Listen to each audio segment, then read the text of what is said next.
of you who don't conform to society's constructs. Welcome to Stand Up on the Stour! Please welcome your host to the stage. He's fat, he's hairy, he's pretty damn sexy. It's Daniel Lambert!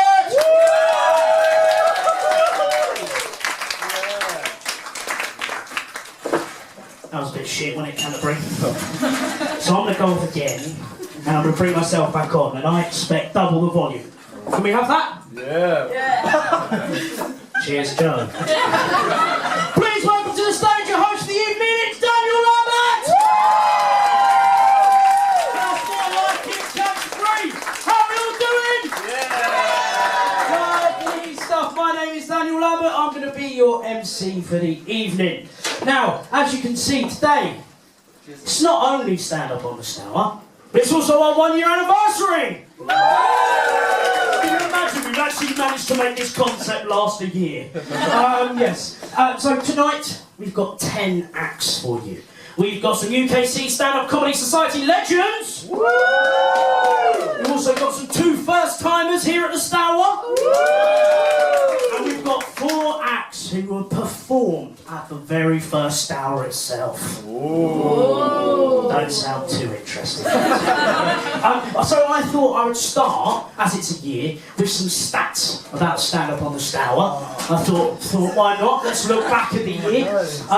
We've had over 28 different people perform at stand-up on the Stour. Isn't that impressive? Yeah. Clearly don't give a shit. I also worked out we've had 1,872 views on all our stand-up on the Stour videos on YouTube. It's pretty good. I don't know what 1k views does for you these days, but probably not a lot. And the last thing that I found out was we're never going to perform at Mungo's again. So, now for those of you who don't know that, we, as a society, the last 2 welcome weeks up at the uni, we have done a gig at Mungo's, and they have been horrific. But that's okay, we're at the Mooring Cafe Bar today!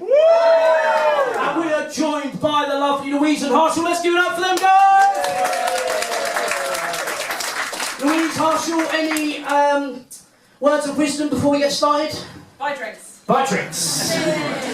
Just a reminder, 3 for 10 on house beers, 2 for 15 on old cocktails, and £15 for a bottle of wine. You don't sound impressed. Let me just put it this way, right? The more you drink, the funnier we are. Alright, so if there's any excuse to drink lots tonight, it's for that. Alright, what else? Give me a cheer if you've been to a stand-up on the Stour before. Woo! Nice, give me a cheer if you haven't been to a stand-up on the Stour before. Woo! Yes, you, what's your name? What's your name, mate? Joseph. Joseph. What do you do, Joseph? Design engineer. Design engineer. This is the next important question. Where do you do your design and engineering course? London. London. Okay.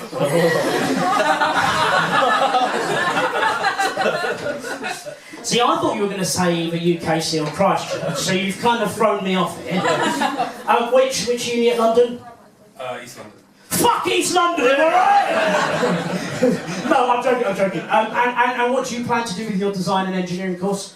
Get a job. Get a job. Do you have one of those at the moment? Yeah, a job? it's an apprenticeship. An apprenticeship with Chicanos. Means nothing to me. And is it doing designing and engineering? Yes. Good. I'm glad to hear that your course is useful. Coming from someone who does drama and theatre, I don't do an awful lot with my degree.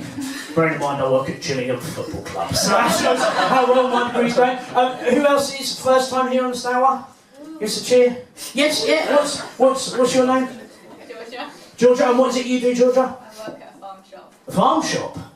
What did you say? A farm shop? I work at a farm shop. A farm shop. And I feel like this is going to be a very stupid question. What do you sell at the farm shop? So if you say farms, I'm going to be quite impressed. What do you sell at the farm shop? Vegetables, local produce, eggs. Any items that might surprise us that you sell at the farm shop? Something so typically unfarm-like. Really scraping the back there. No? No. No. So you work at pretty standard farm shop. I've never heard of a farm shop before. Is it in Canterbury or? It's an ash. Ashford? No. No? Ash. The village, Ash. You say that as if that means something. I'm not from these parts. And it's selling farm-related items. Something you enjoy doing? Yes. As much as one can do, enjoy selling farm-related items. One has to pay the bills. And those chickens ain't gonna lay those eggs themselves, so good job that you're selling them. Who else hasn't been to stand up on the stand before? I feel like Paul's table at the back hasn't. Who should I pick on, Paul? Who should I pick on out of your little cool table at the back? Any time today, Paul would be good. Who? We'll go with Lorraine in the corner. Lorraine! Hello, Lorraine! Can you give us a wave? Say hello to Lorraine, everyone! Way to make people feel welcome, guys! And Lorraine, what is it you do? I work in finance. Work in finance. It's a very diplomatic way of saying that, isn't it? Because obviously, being in a room of students, we have no money. So, and is it for a company or some sort that you do the old financing for? What's the company? It's the solicitors. So this, ooh, shit, Lorraine in the corner. So do you do the numbers for all the lawyers, I'm guessing? Yes. Nice. Cheers, Lorraine. Is that what you wanted to do growing up? Did you want to know? What is it you wanted to do, Lorraine? I wanted to be a teacher. You wanted to be a teacher?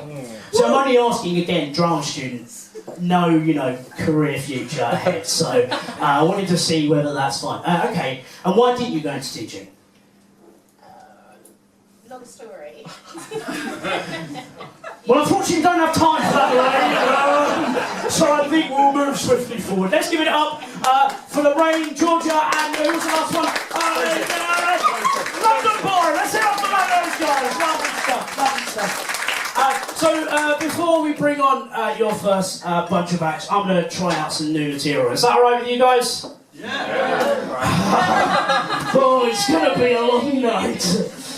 So I went to Amsterdam recently. I went in January. Anyone else been to Amsterdam before? Yeah. How much of your trip do you remember? Because I don't remember an awful lot of mine. Sorry, I forgot. Josie, what did you do in Amsterdam? Anything? Drinking. Just drinking. Drinking and... Whoa, you know, I had a good holiday, fella. Was it for any special occasion? No. You know, when I talk to people in the audience, you're supposed to give me stuff to work with, Joseph. Never mind. So yes, I went to Amsterdam. One of my favourite places I went to in Amsterdam was the Hard Rock Cafe Amsterdam. Have we got any Hard Rock Cafe fans in? No. Oh, just me, loser.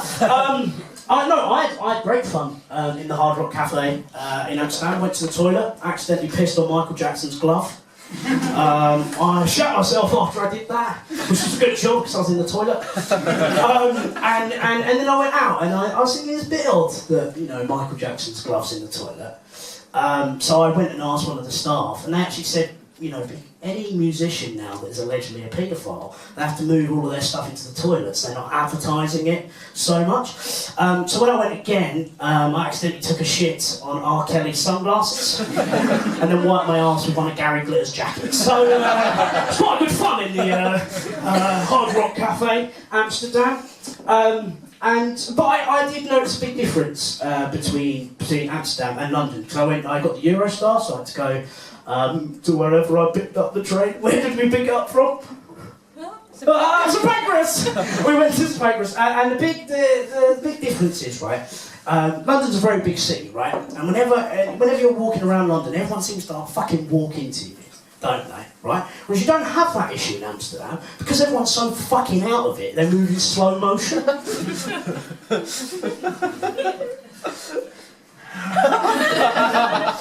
So yeah, that was quite good. But like, it got me thinking, right? And in busy cities like London, right? I think what we really need is people to have indicators, right? Because then that way we never walk into each other. We know where they're going. I think we could easily apply the cyclist indicator. You know, the old arm. I think that'd be quite useful, knowing which way you're going to turn before you walk into people. Or is this just proving that I had too much weed in Amsterdam? I think that's what this is proving. We could have more traditional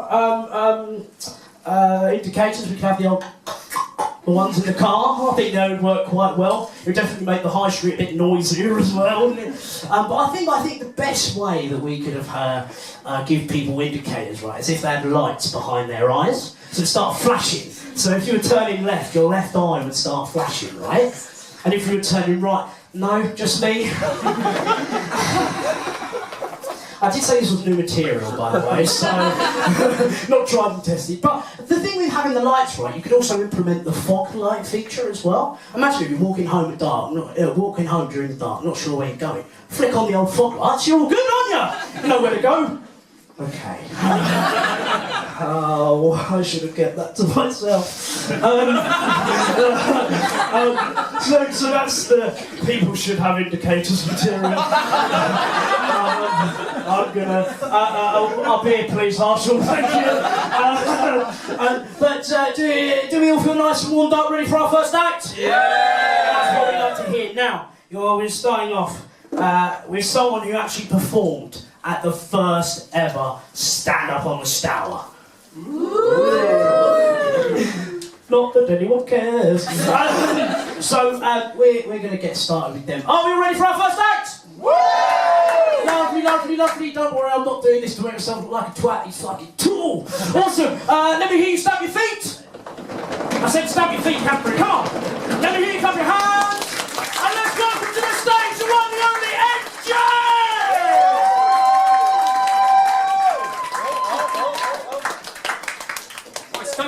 Don't stop, keep clapping. Yes! Good evening, everybody. Wow, one whole year of not getting paid for my work. That's fine, no, don't worry. I love getting paid in exposure. I mean, to be fair, I blag most of this 20 minutes before I go on, so it doesn't really matter anyway. But yeah, one whole year here at Stour. Oh, the times we've had, the times when there's been 4 people here. But the times when it's been, I think this is the most packed I've seen in a while. So yeah, give it up for you all guys for showing up. Good job. Good job. Yeah. I mean, come on, fire up there. Any of the old OG vets still in here that bothered to still stick around? Yeah. The people that perform, great. Awesome. All right, but yeah, it's good to be here. So, I don't know how much you know about me, but I've come from quite far away yonder. I am from, in fact, Somerset.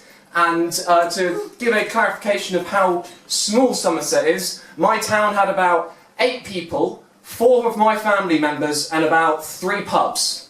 We often took in turns sharing who was behind the bar and who was drinking. But yeah, I don't know anyone else. Is anyone else from out of Kent? Yeah, come on. Yeah. I don't know how many of you get this, but it's almost as if you as soon as you cross the county border, you start to regain your culture. If that makes any sense, it's it's almost as quick as putting on a different hat, and all of a sudden, we're back in Somerset again. It's almost as simple as that, you know. It's almost like I got everything prepared for me. I've got my little straw in my hand as well. It's just as simple as that, you start saying words you wouldn't otherwise say, Dempsey or wizard or Gert, all these good old words from Somerset, right? And what I noticed is that it's not really the easiest accent to understand. For example, I'm going to pick on you because you're closest. What's your name there? Joe. Joe, good to meet you, Joe. You're not performing tonight, are you? No. That's good to know. Now, when I say, "Good night, time your own," what does that mean? Can I have it in a sentence, please? Good night, time went home. And place of origin, please. Somerset. I walked into that one. Do you want me to give you the answer? Yeah. Okay. the actual way that you say it is, according to me, it is time that he went home. I won't do that again, Jesus. Right, back to being funny, I suppose. Alright, so going home, it has its own issues. You see, this summer I brought my partner, who's also here, I brought her to Somerset with me. And she had what you'd call a little bit of a culture shock. You see, she was what you'd call a Tony, or in Somerset what we'd call a grackle. You see, a grackle is someone from out of town who's coming in and buying up our local fucking land! For all of us good cultured people! Anyway, what she said was, James, I've rather noticed something strange about your town.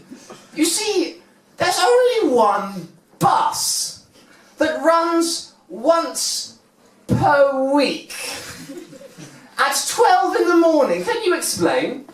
Oh no, that's the most popular one here, you know. It just came in brand new from that place called London, I think. Well, yeah, no, it's new. That's not new. It's 25 years old. What ones are you using then? Jeez, you don't like the bus jokes. But yeah, so very small town. Also very, very inbred. In fact, it is so inbred that our MP is called David Warburton. In fact, it's so on the nose to have an MP called David Warburton, but it's not exactly what's on his nose, because as you might know recently, he actually got caught doing about 2 grams of coke. Good to know that's where all of our parish money's been going. But yeah, all the local council elections are really interesting though. You got Tim, who wears a flap cap, button-up shirt and jumper. You got Eric, who wears a button-up shirt and jumper, and you've got Andrew, who's the most diverse of the lot. You see, he's wearing a turtleneck this time round. Now, I don't know about you, but I think he's going to have some pretty radical policies going on for our town. You know, with all that new road stretching down to Somerton, the town next to us. You really need to sort out that road. But anyway, I can see that none of this is landing because none of you are from fucking Somerset. So I shall bid you adieu and shove you on to our next act. Thank you very much. I've been Ed James. It's been a pleasure playing you. Let's give it up for Ed James one more time!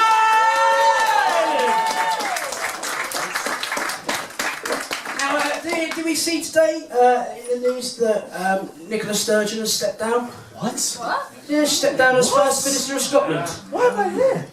What? Because it's a comedy night. I don't know what do you think. Anyone care, really? I do.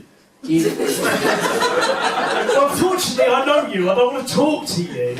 I thought it was quite interesting because it was like front page news, right? However, it doesn't impact any of us at all, does it? So why should we give a shit if Nicola Sturgeon stood down? Okay, well, just me who thought that. Brilliant. Amsterdam is really starting to pay off. Do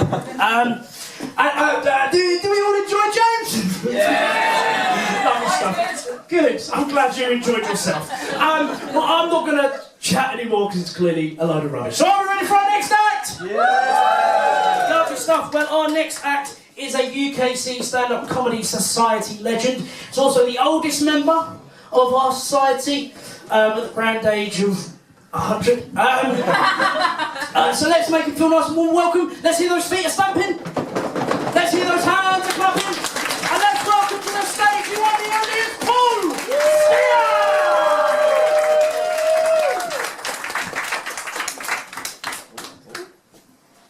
Hello, I'm the MP for Somerset. Pop that there. Those of you that know me know that I am very proud to be the oldest, greyest member of the Student Society. And those of you that don't know me, I do forgive you for looking at me like you've just found out your new music teacher is Gary Glitter. And it doesn't get any better than that, does it, everybody? What are we going to talk about tonight? Yeah, some of the students last week asked me what it was like to go to school in the 70s and 80s. Obviously very, very different. I'm sure my friends up the back will remember, won't you? Very different, especially sex education, which was obviously a lot more basic, as you'd expect. And ours was really just 5 minutes with Mr. Wilson talking about how to use a condom. And that was it. And probably looking back wasn't appropriate for reception.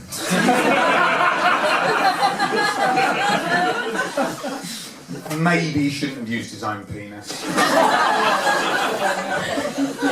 Told you it goes downhill. People said, was he qualified? And I don't know, but he was certainly reliable because come rain or shine, he was always at the swings. You didn't check that one, did you? I got the third one. But people assume, when you grew up in the 80s, people say, was there paedophiles everywhere? Of course there wasn't, I didn't see any.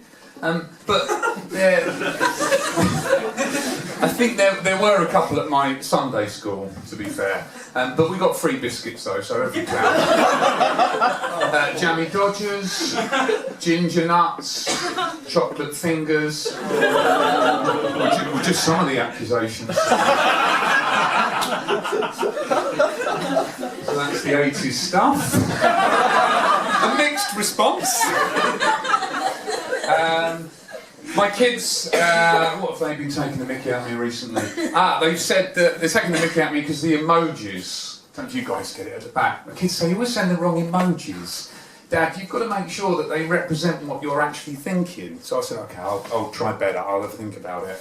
And the opportunity came up later that day, because on our WhatsApp group, there came through a picture of my wife's best friend on holiday in her bikini. Apparently, I'm now in trouble for sending peach aubergine toilet roll. You can't win, can you? You can't win. They've also put me on Instagram. As some of you know, I don't know how to use it, but they put me on Instagram, Steery_50, if anyone wants to follow me. But it's just full of men my age lying about how happy they are. Cycling up mountains, and pictures of them with their friends just bulging in black lycra. I honestly thought that somebody had posted a wildlife documentary about sea lions. I think if the middle-aged men on Instagram want to be a little bit more truthful, you'd post a picture of them crying themselves to sleep at night because their wife now wants single beds. Is that a bit close to home? See you crying. I've been married for 15 years now. I've been with my wife for 25 years, and people say, do you still argue? Of course, couples argue, we have arguments, and they quickly ramp up and become quite personal and spicy, but neither of us can be bothered to keep them going very long. So, the other day, my wife was making sandwiches, and I said to her, give me the bread here, the kids prefer how I make their sandwiches. Exactly, yeah. Exactly. She said, well, they prefer how I drive. I've never liked your parents.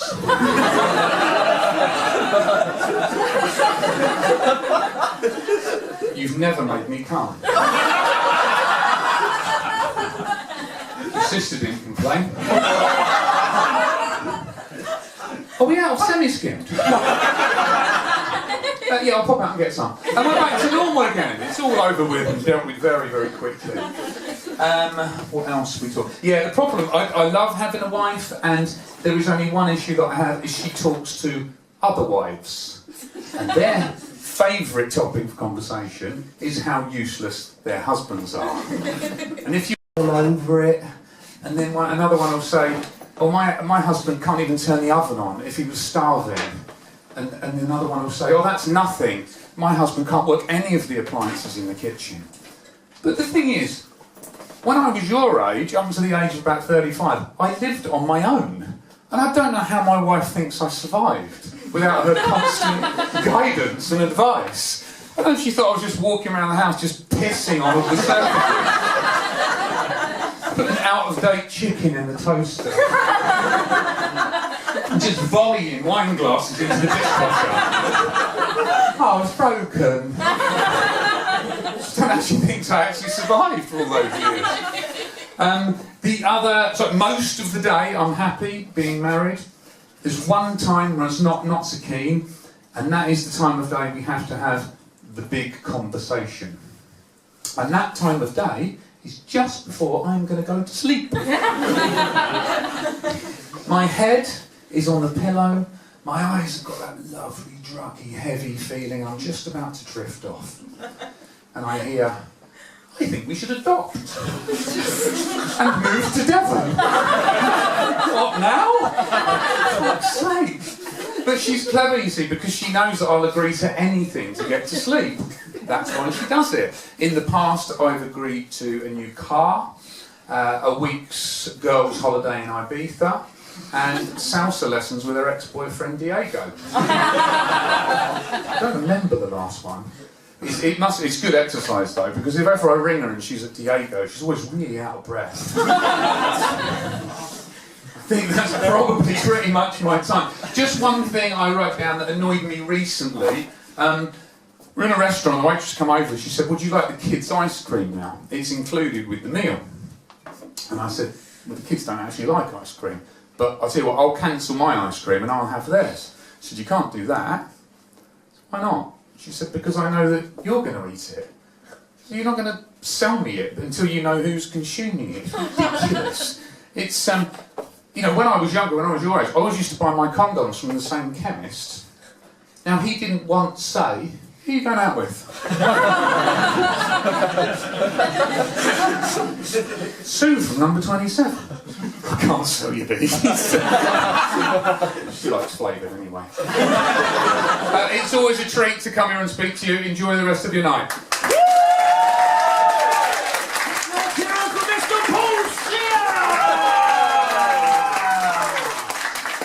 Now we have come to a very special point in the evening where we have a first timer here on the Stour. I think that deserves a bit of a bigger ooh, don't you, Canterbury? We've got a first timer here on the Stour. Lovely stuff. Coming all the way from Kettering. Let's hear those knees start banging. Knees? Feet. Unless you can stamp your knees, I'll be very happy. Let's hear those feet stamping. Let's hear those hands clapping. And let's give it up for the one, the only, it's Josh Boltitude!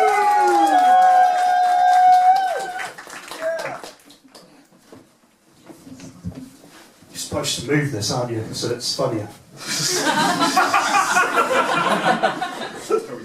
I can feel how it's funnier now. So hello. I'm Joshua Boltitude. I'm 24 years old. You're not going to have a fucking clue who I am. But just for a bit of context, you see that over there wearing the stupid hat? That's my brother. We're technically related by blood. So he's dragged me along here, and I'm told the concept is to be funny. And so I thought, fuck it, I'll have a go. Let me just check my notes, because everyone else was doing it, so I thought I might as well take notes. So let me just talk a bit about Niall. So, because I've got, you're 21 now, aren't you? Yeah. Yeah, I've got 21 years of material.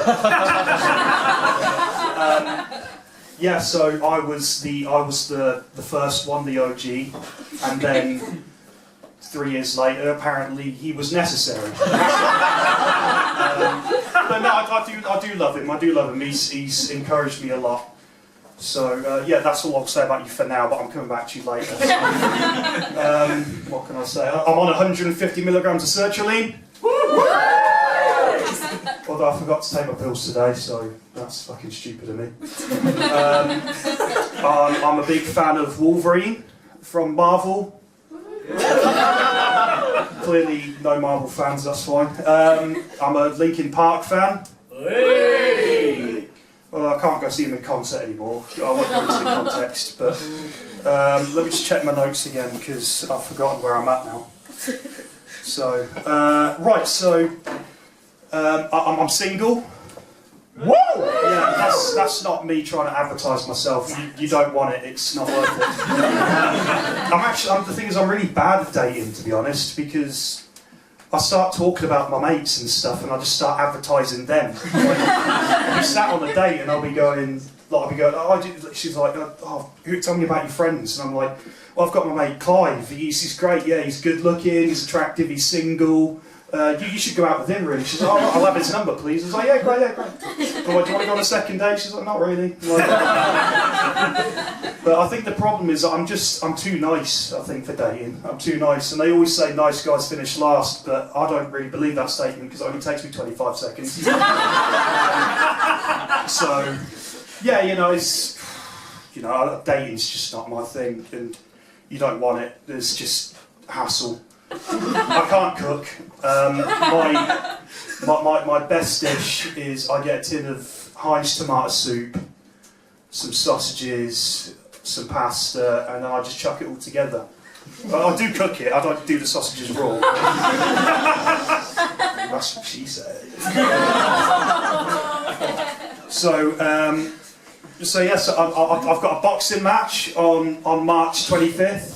Woo! Yeah, basically, I've been told most of my life that I've got a very punchable face, and so I might as well put it to good use and do boxing. And so, yes, March 25th, and I'm probably going to get knocked out, but I feel more mental pain than physical pain, to be honest. That wasn't supposed to be funny. I'm up here talking about some real problems in my mental health and you're all laughing at me. Yeah, I've killed the tone. What's next in my notes? Oh, just a second. Niall, how am I doing? You're doing good. Is this funny? Yeah, you're doing good. Okay, I just need validation for everything I do. So hands up if you hate me so far. Is it? You know what? That's going to bring me on very, very nicely to the next thing I'm going to talk about. So I'm afraid of snakes. And speaking of snakes, we'll come to Niall. So growing up, Niall's been seen as the good one, the one who's smart, brilliant, funny. I'm not any of those things. But he's betrayed me in the past, quite seriously. He's gonna come up to do comedy later, but by that point you're gonna hate him for one reason. So when we were younger, it was Christmas Day, and I was about 11 years old. He was 9, I think. I don't know. And so we got loads and loads of chocolate for Christmas that year. And by the way, this also includes my little sister Phoebe, who will probably be watching, and so I'm angry with you as well. But Christmas Day had come, we all had so much chocolate. Boxing Day comes. Niall and Phoebe have hatched a plan where they're going to walk downstairs in the morning early enough that no one else is going to be awake. And they ate pretty much all of the chocolate. Everything in the house. And so they did that. Phoebe's younger than Niall, and so they walk back upstairs, they go into the bedroom, they go, mum and dad's bedroom. And they opened the door. And after they'd just done that, they just walked in, woke mum and dad up and went, Josh has just gone downstairs and eaten all the chocolate. Bearing in mind I'm still asleep. I don't have any idea what's going on, and I got bollocked for 25 minutes. They took away my PlayStation 1, everything, because of him. So I'm gonna leave you with that, because I don't have anything else to say about it. I do love him really, though. He's just, sometimes it can be unfortunate. But I've been Josh. Nice to meet you all.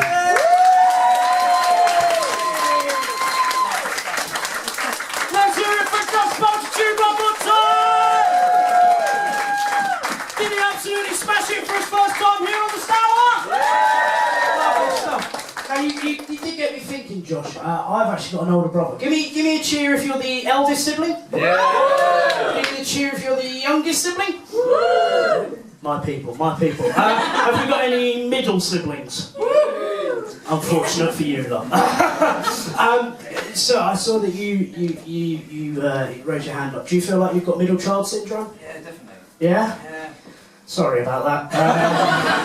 There's nothing more I want to say about that. Sorry. What's your name? Richard. Richard. And what do you do, Richard? Teacher. Teacher. Woo! You should probably speak to Lorraine. Really. Maybe teach her a thing or two. I'll be Daniel. Yeah, so I'm the youngest sibling of two, and I've actually got a theory with me and my brother, right? It's called the pancake theory. Anyone know this? You know, the first one you make, total shit. Might as well throw it away. Second one, perfect. Anyone else think that pancake theory applies to them? Yes. Yeah. Joe, you're nodding. No. What's the? I'm oldest, aren't you? I am the oldest. Oh, what's the beef with your younger sibling then? He's probably better than me.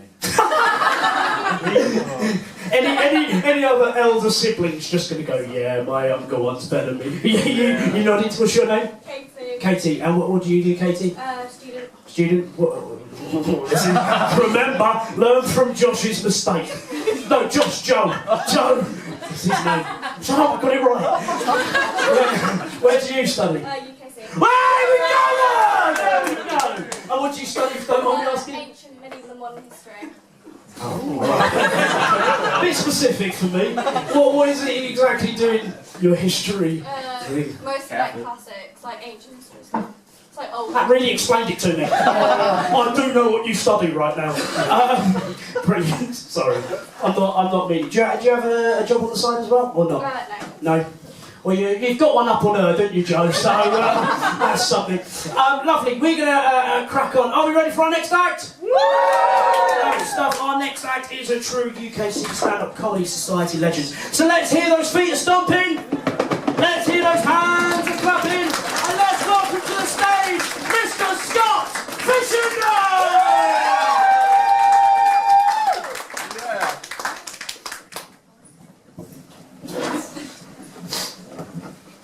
Nice camera there. They would say to me, Scott, I got told this the other day, they went, Scott, your lights are on but nobody's home. I swear I turned them off.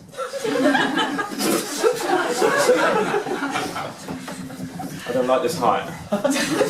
They would say to me, Scott, you look like Mr. Bean in a terrible car crash. Full thanks, Mum and Dad. But I'm from University of Kent, and this tonight go badly. I'm from County Christchurch. Anyone here from County Christchurch? You want some? That is a woman.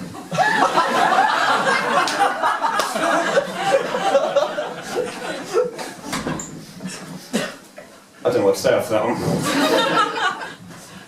Anyone here from the Samaritans? They would say to me, they always say, you know, you always wanted God's children, don't you? You always wanted God's children. I'm lactose intolerant, so how comes I got abandoned at birth? I thought I'd test it, you know, let's test it. Let's test if I really did. But I've got in the habit of putting things in God's hands. Like everything's in God's hands now. You know, I saw a trolley went towards a car once. I thought, God's hands. I saw a little kid fall over. God's hands. I was on a first date once. I accidentally blew up a microwave. God's hands. But yeah, I do get pretty anxious. I've got heavy anxiety, in particular social anxiety. I'm very awkward talking to people. I remember this guy came up to me and went, Scott, you're very awkward. I went, huh? But yeah, my anxiety is getting worse.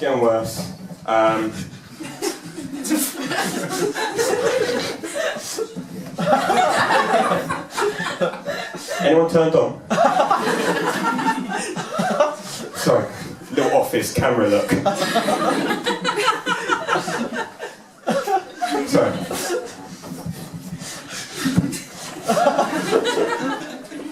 But yeah, my anxiety is getting worse. It's getting really badly. I started panicking the other day. Do you know what? Do you know why? I saw a sign that said, no hard shoulder for 3 miles. I thought, what do I do? I'm fucked. What if I have a breakdown? What if I have a breakdown? What if I have a breakdown? Where am I meant to go? What made it worse? There's no services for 5 miles. Fuck that. But yeah, having anxiety always means I'm 2 steps ahead of everyone, mainly because I'm running away. But what's been going on? I had a job interview the other day. Do you know what they told me? No. I am trying to be a nicer guy. I never tell people to get home safe. Isn't that the fucking point? But to be fair, I'm from Gravesend, so get home safe isn't just a saying, it's a challenge. Yeah, growing up in Gravesend, especially hard for a teenage boy, right? I don't know why I said right. Why would you know? It's my fucking set. Sorry.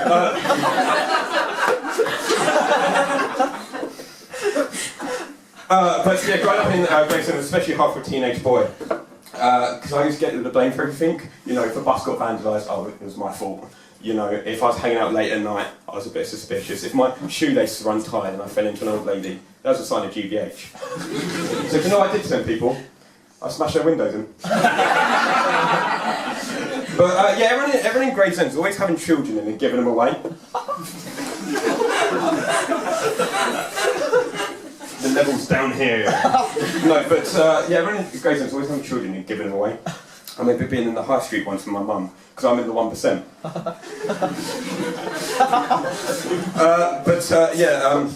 I went, Mum, she just wandered out the sight of you, and I went, Mum, no word of a lie, 104 people turned around and went, no fucking way. My dad's also got he's got a CD called Forgotten 80s. They're forgotten because they're shit. What? Oh, because he's old.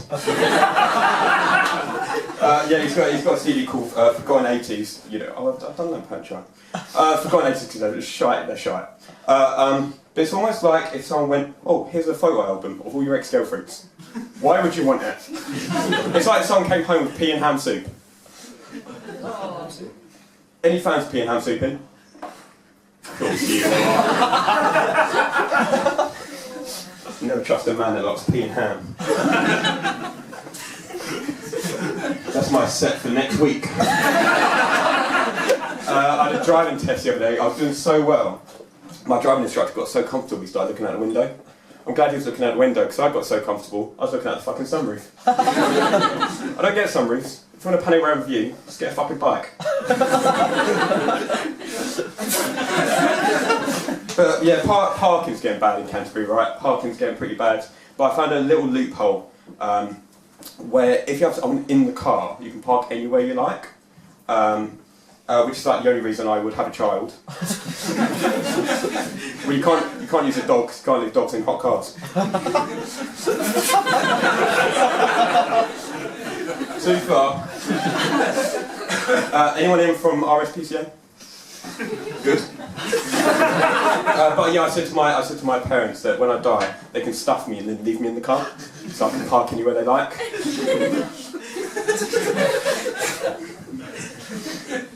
Right?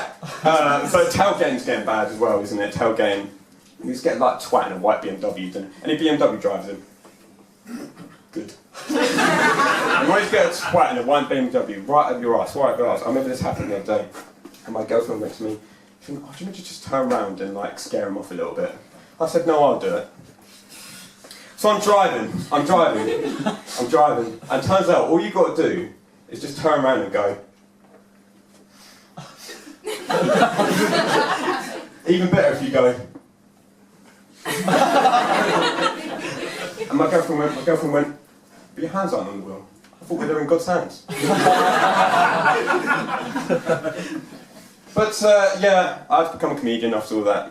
I've had a few bad gigs, but you know what they say, 47th time lucky. I get heckled a lot. They go, Scott, you're a bit of a twat. Scott, get off the stage. Scott, you should go jump in front of the train. But because of the train strikes, no train ever came. Even the replacement bus house didn't turn up. And do you know the funny thing about that joke? I wrote that 2 fucking years ago. Still fucking relevant. But that's been me, thank you very much. Let's do it one more time for Mr. Scott Fishenden! Lovely stuff. Now we have come to that very sad point of the first half. We've only got one act left. But don't worry, we've got 5 more in the next half. Don't sound too excited, Canterbury. I'm going to try that again. Come to the sad point in the evening, there's only one act left of the first half. Don't worry, we've got 5 in the second half. Fucking hell, Canterbury. Jesus Christ. Are we okay? What's wrong? Talk to me, Canterbury. Come on, give me your problems. You were going to go for it, sir, at the back. Let's see your problems. Come on. What's your problem? Sorry, what's your name first? Paul. Paul. And what are your problems, Paul? Don't think I'm qualified to ask that. Can't say she's fat. Right, fucking hell. We're all friends here, Paul. We don't mind talking about your problems. Yeah, but I've got to go to work tomorrow and I won't get there if I start talking now. So apparently Paul's going to get murdered. That's brilliant. And I think that's the right point to move on to our final act of the first half. So, Canterbury, are we ready for our final act of the first half? Now, this person was also at the first ever stand-up on the Stour. Lovely stuff. So let's make them feel nice and warm and welcome. Let's hear those feet stamping. Come on, Canterbury, let's hear those feet stamping. Let's hear those hands clapping. And let's welcome to the stage, Starling Ross!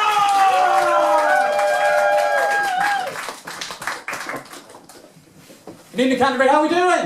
Woo! Having a good time so far? Yeah. I'm Sterling. Cool. I'm Sterling Ross. I like pea and ham soup. Go over it, Scott. I'm an autistic comedian. Just a heads up. So I can laugh, by the way. Autism, you can laugh. But so I'm a bit different from some of the other acts here tonight. And if you have a problem with that at any point during my set, fuck you. But as an autistic person, I won't fuck about. We do have to deal with a little bit of shit. So it's okay, you can laugh. But we get a lot of ableists and stuff like that. I get a lot of people saying he doesn't look autistic, whatever that means. And I'm like, right, okay, I'll just show you my autistic card. I've got it right here in my pocket. I do actually have it in my pocket.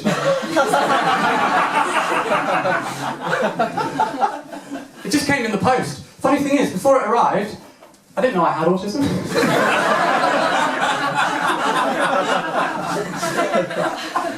But something else I get quite a bit, and I don't know if other people get this, other autistics get this, but when people ask me, are you autistic? I'm like, yeah.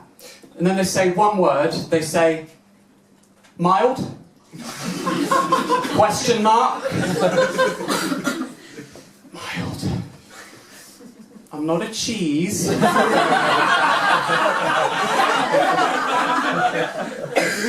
Or a curry.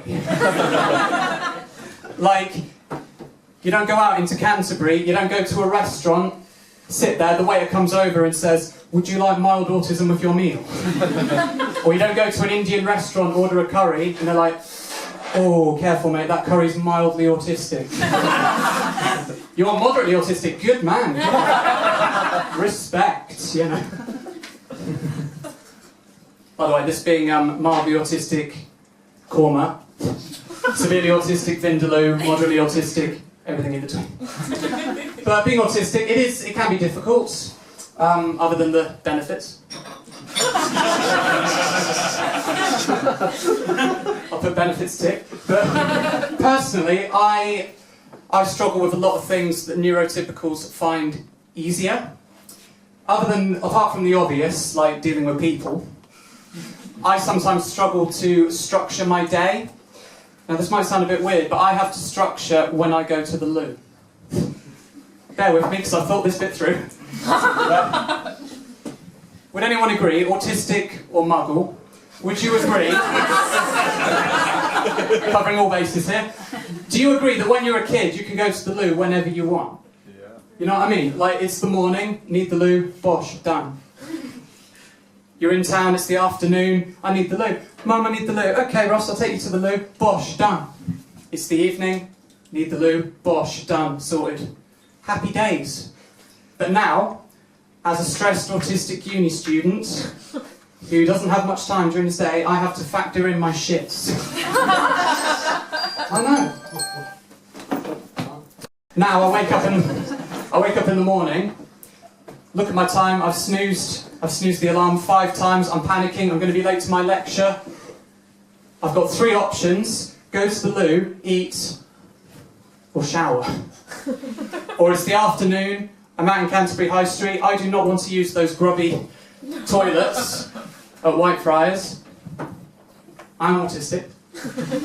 So I'm like, Mum, I need the loo. Really, Ross? You're 22. Fly the nest. Or it's the evening. By that point, I'm really desperate. I'm sort of holding my stomach, going in like, shit, I need to go right now, this minute. On the toilet. Oh, it's Michael Jackson's glove.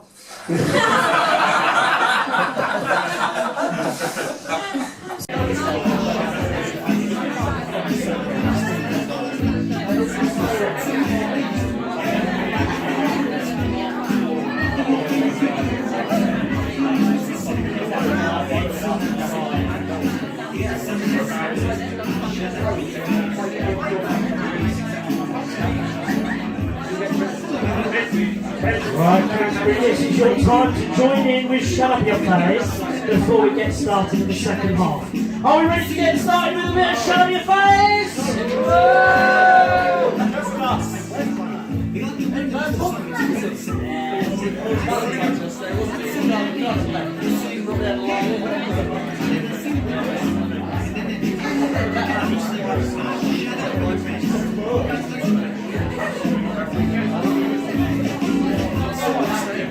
Hey!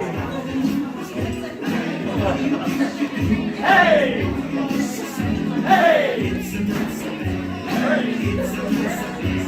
Shut up in your face! Come on, Canterbury! Hey! Hey! Hey! Hey!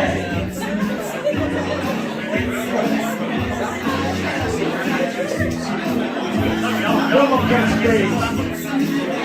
Hey! Hey! Hey! Hey!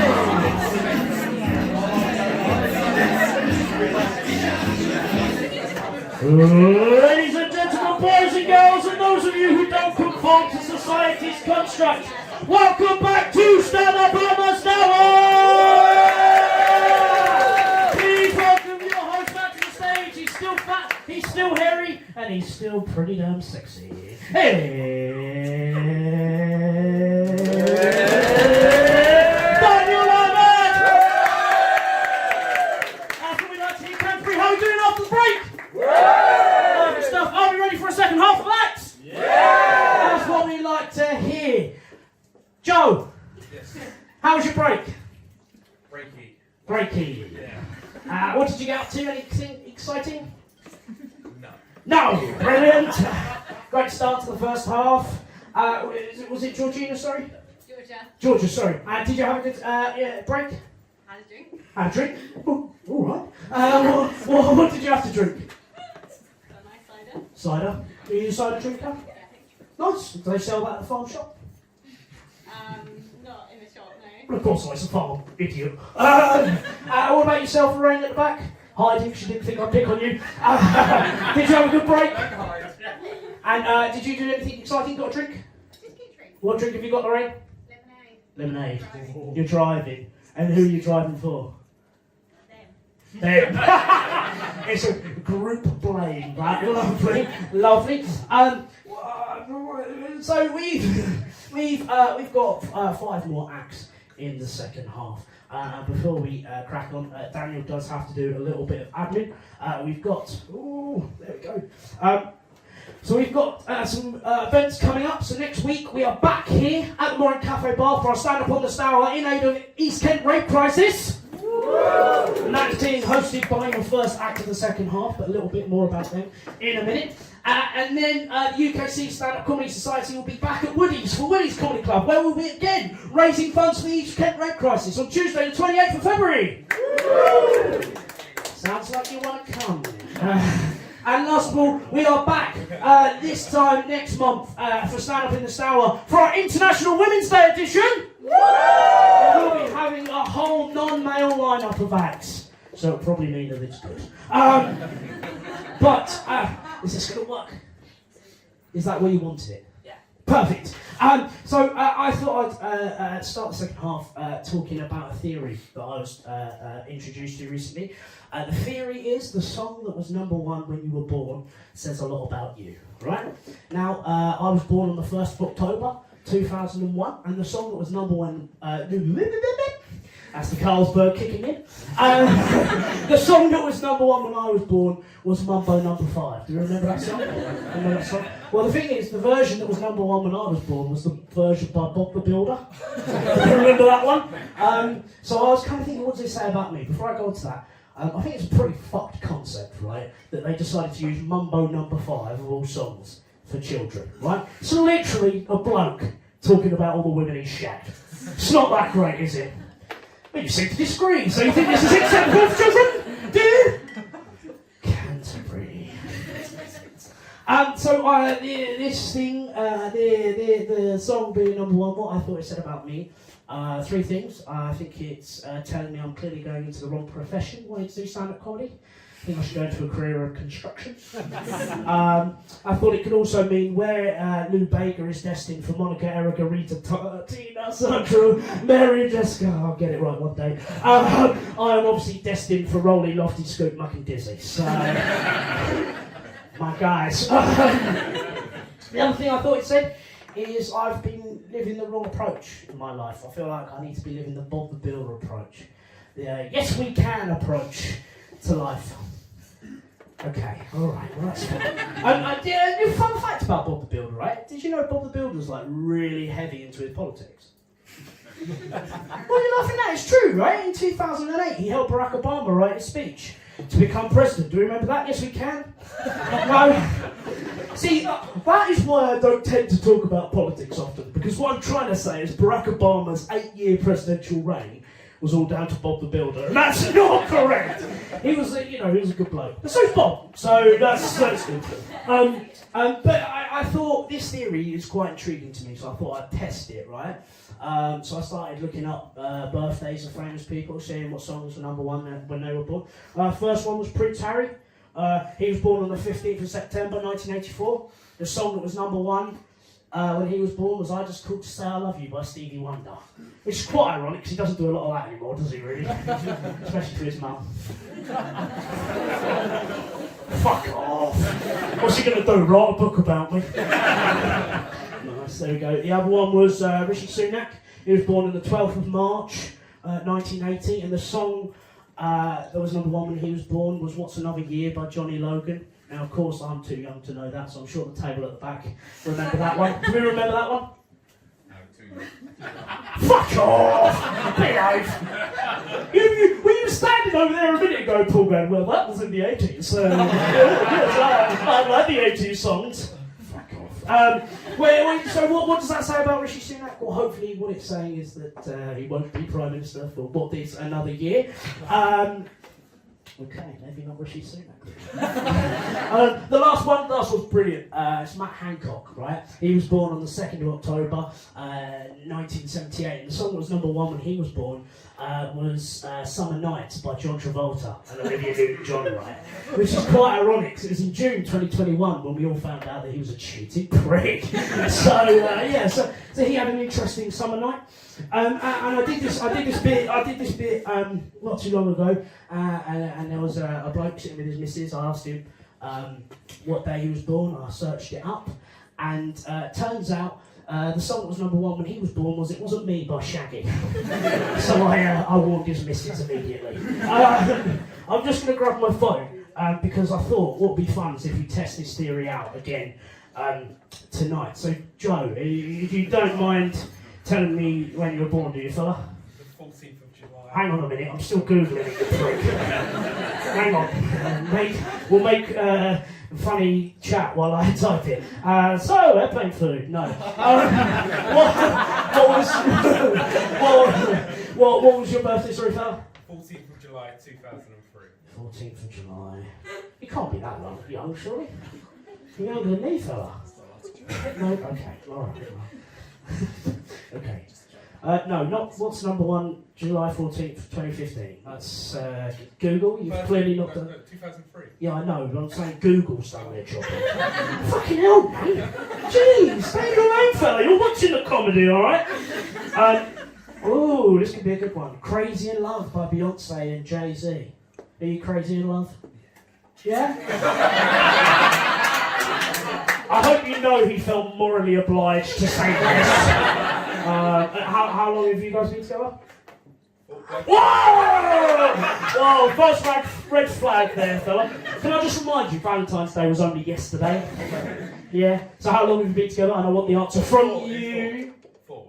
4 years. 4. Brilliant. That's just a number, fella. 4 years. Oh, nice. How do you meet, if you don't mind me asking? School. Yeah, it was school. All right, well, don't say it as if it was obvious. I asked because I didn't know. Was this a school in London? Was it? No, Essex. Essex. Well, never mind. No one's perfect. Who was next?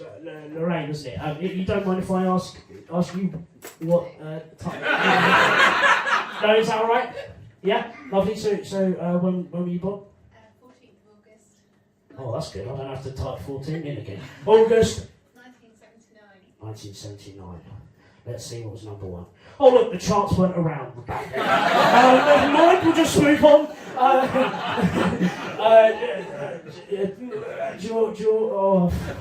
The Carlsberg's really kicking in.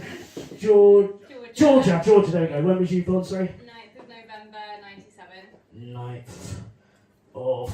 When was it, November? 9th of November 97. 97. I feel like, you know, it's the 90s. It could be quite good. Let's see. What was number one? Let's see. Barbie Girl by Aqua. Now, who's Ken then? Who's your Ken? No one. I don't need a Ken. You don't need a Ken. Hell yeah, you don't. Fuck Ken. Who needs a Ken? I don't need a Ken. So what do you think Barbie Girl says about you then? Because it's, again, very questionable song for children. So... Yeah, but an iconic one. Very true. Would you class yourself as a Barbie Girl or not? No. No? Okay, Lorraine, what was... No, cool. So you see, the theory sometimes works, sometimes doesn't. That's okay. And that's all I'm going to talk about, apparently. That was a very abrupt end to my part. Do we all feel nice and warmed up, ready for the second half? Lovely stuff. Oh, yes, I do remember this first. Gatsby, let's hear those feet stamping one more time. Let's hear those hands clapping. And let's welcome to the stage the king of PowerPoint. It's P.T.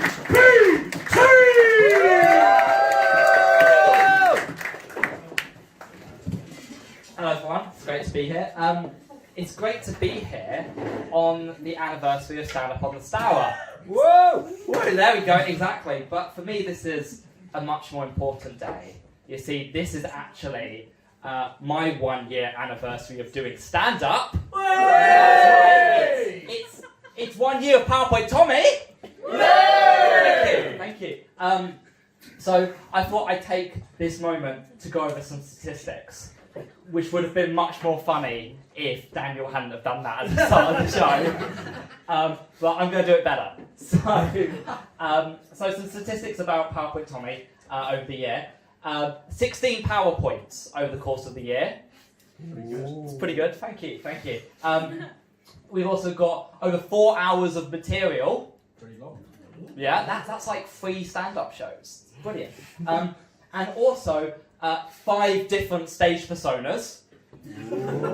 Yeah, we'll run them down quickly. We've of course got PowerPoint Tommy, we've got Stand Up Tommy, we've got Power Cut Tommy, we've got Dr. Disaster, and of course Chat PPT. 5 different stage personas over the course of the year. That's almost one every 2 months. for those keeping track. But this is the one that I really care about. I'm going to move that out of the way actually. This is the one that I really care about because I'm really proud of this. I actually over the course of the year managed to get a grand total of 2 laughs from the audience. Thank you. In fact, just to illustrate this, I brought along a graph. We've got the laughs from the audience here over the year. You can see, there we go. That's the year, and you'll see there is sort of just 2 very distinct laugh points. One at the very start, and then one sort of around late last year. And I've been in a little bit of a decline recently. So, based on the data, I'm going to attempt to fix that with the funniest stand-up comedy routine that you have ever seen. Ooh. I know, right? So, before I kind of begin with that, did anyone go to see the Marlowe pantomime this year? Yeah! Few of you? No, you didn't. None of you did. For the sake of this set, 5 minutes, none of you did. None of you went to see it, okay? I went to see it. And twice actually, once to see what it was like, second time to take notes, because they did this wonderful little segment of the pantomime that I've decided to definitely not rip off. So for you this evening, I'm going to perform something I like to call the PowerPoint of Pun, which is a definitely original PowerPoint routine by me, PowerPoint Tommy. Basically, I'm going to tell you a bit of a story of something that happened to me. And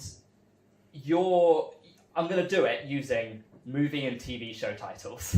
That's my idea. I'll be honest, I haven't really performed this very much. It could be a complete failure. I have no idea how this is going to go. This is a learning experience for all of us. So, would you indulge me in listening to my story? Yeah? Okay. So, let me tell you a story. This is no Toy Story, or indeed a ghost story. This is a story about the one and only time that I got into a fight. You see, once upon a time, in Hollywood, there was this fight club. And it was made up of all of these bugs and thugs and a cat in the hat and a door in the floor, except not the last one, because that would be weird science. We'll try that again. Let's have another go. Here we go. Okay, so I went over to this club in my cars, over to this fight club, right over the hedge, in the night garden. I walked into this midnight club, and I said, "What is up?" This was such a mistake. But these members only saw the mess I left behind, and they decided to give me a nickname. They nicknamed me after a monster, but I couldn't decide on which one. Frankenstein or Terminator or Hannibal. Weighing up what to compare me to, like Godzilla vs. Kong. I would have left it at Godzilla because, after all, Godzilla is king of the monsters.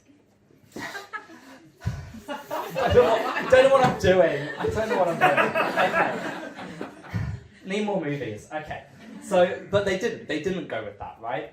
They actually settled on calling me Beetlejuice. Beetlejuice. No, I'm kidding. They called me the Fast and the Furious, right? Just with my car straight over the lot, Fast and the Furious. And I must say that I do agree with them after taking a look at that secret garden. But I was here in the good place, about time. And you have no idea who I found in this secret fight club. You won't believe it. I thought I was everything everywhere all at once. There was Sherlock Holmes and John Carter. Is that Blade and Alice with a looking glass? Well, it wasn't so much a looking glass, she was more just looking for a mirror. A girl with a dragon tattoo, Joker, Robin Hood, and not one, not two, but Santa Claus 3. Then I saw him, right? I saw him, my hero, the Dark Knight himself. So I went over to say, hello, Darlie, but it didn't go well, right? Quite frankly, I had to say it was kind of like Armageddon. I got in a fight with the Batman, and he said, no, get out. So I got my knives out, and that must have had him running scared, because after that he was gone with the wind. I think he decided that now was not the time to die. Getting tenuous by the minute, aren't they? So I got kicked out. I went home and I told my friend about this when she came home. My friend's name, it's Mary Poppins, of course. And when Mary Poppins returns, she said, Mamma Mia, here we go again. This is worse than a shotgun wedding. This story is harder to untangle than a glass onion wrapped in bubble wrap. But, my dearest Tommy, don't worry, darling. If I look at all of this, try and take stock. You tried to be an action hero, picked a fight with the Batman. What a strange world that we find ourselves in. Just be glad that you left a free guy and hope that you never, ever see the Batman returns. Thank you very much. I've been PPT. Happy 1 year anniversary.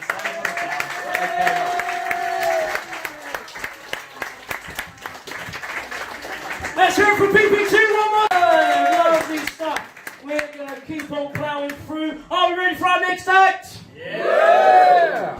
So count three, let's hear those feet are banging. Hands are clapping. Let's hear some whooping this time. And let's welcome to the stage our next UKC Stand-Up Comedy Society legend. Yeah.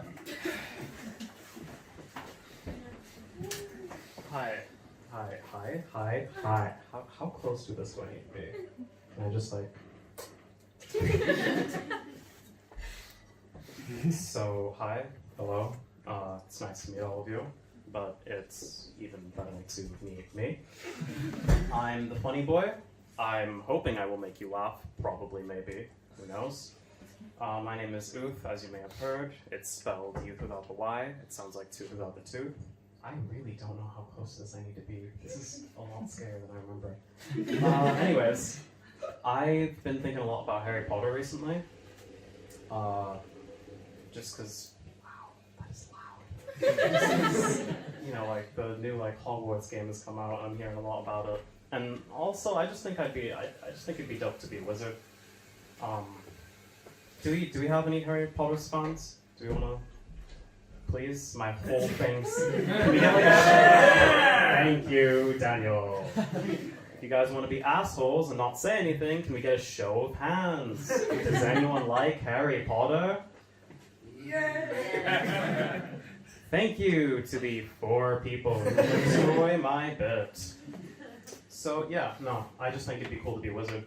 I wouldn't even try to be that great or anything, you know, I wouldn't do any competitions or anything. I just think it'd be cool to make my groceries float. I think it'd be convenient. I think it'd be cool to use Revelio, find out where my dad's been all these years.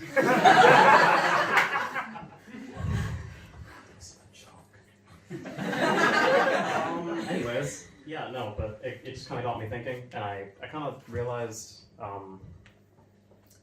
Hogwarts in this day and age kind of suck. Because we've got this generation basically. I say generation, but it's just a group of people. But the TikTok era, right? We've all got that one friend who has 20 hours of screen time, and 80% of it is TikTok. I saw that. What's your name? Mine? Yeah. Miriam. How do you like TikTok, Miriam? No. But I Really? still have 20 hours of screen time. Ah, alright. Fair enough. But yeah, no, we've just got these kids on TikTok doing the most random shit, right? They will literally go on, they'll commit an actual crime and proceed to put it on TikTok like it's a confession. Right, and then we add spells into their little arsenal of stupidity. And now we've got people going around oh yeah, hey, I'm just trying out the new killing curse trend on my mom. Oh, hey, Mom. Yeah, how's the kids? I don't know why I asked that. I am your kids. Anyway. Just kidding. It was a prank. I scared you, didn't I? Mom? Mom? Right, and then they proceed to still post it online, and all of the like comments, like there's one person who's actually concerned, and then he just gets like yelled at by everyone else who's like, she's just girl bossing. She's in her Voldemort era. Which, by the way, I feel like they'd be banned for you saying Voldemort online. I feel like that's the equivalent of using slurs on social media.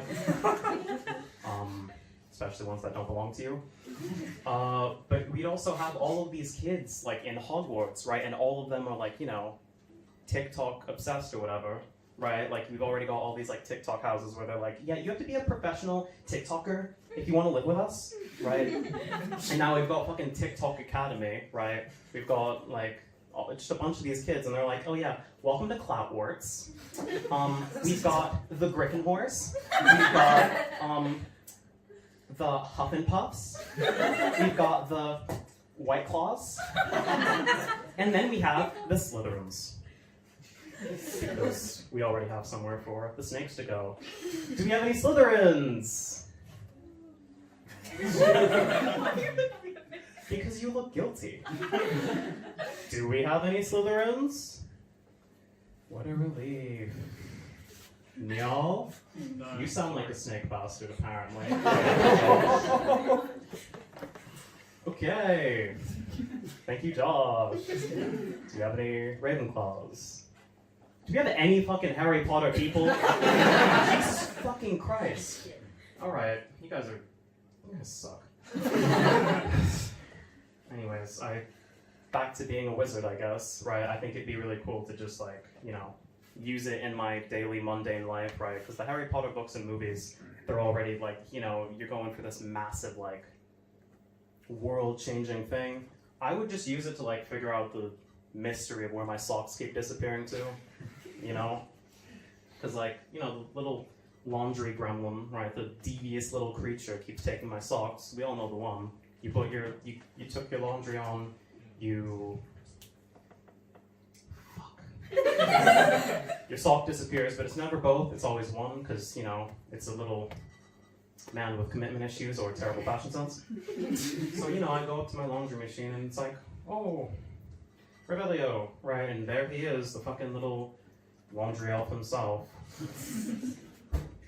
Master has given Dobby a sock. Dobby is a free elf. Dobby, please put the sock down. No, this is Dobby's sock. It's Dobby's freedom sock. Dobby, you can have any other sock, just not that sock. I just... No, Master, this is Dobby's. Master, why is Dobby's sock so unsock-like? Crucio. Anyways, yeah, I don't... Recapping now, I don't really think I'd be that great of a wizard. I don't think it'd be a good idea. But thank you! Thank you, Canterbury!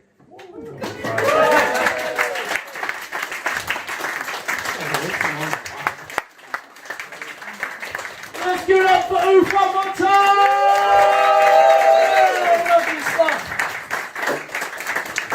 Now, gentleman who's just walked in. Oh, how rude, he's talking. Hello, sir. Hi. How you doing? Fine. Why are you late? Traffic. Traffic. From where? Downtown. Yeah, I forgot we had Skid Row in Canterbury. Where's downtown then? Down the lake, a bit to the left, to the right.